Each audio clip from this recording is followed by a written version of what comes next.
И хотела бы спеть, ну хотя бы куплетик, может быть, и вот где вино не к месту эта песня, но песня есть о деревне Медяна в честь ваших родителей, Марат, в честь моих дедов, вообще в честь всех земляков наших эта песня прозвучит.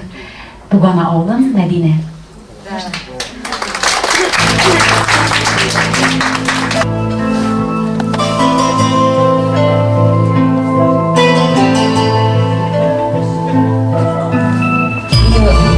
Написала Гульшат Зайнашева и Наскудашева Сагинова по просьбе Фаиза Гельманова.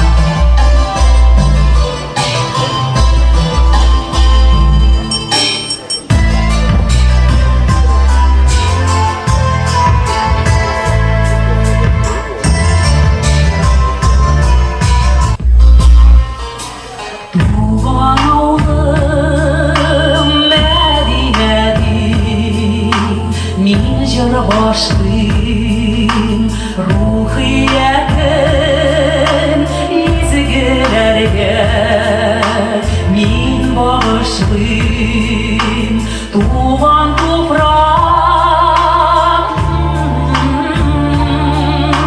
ağıldaşlar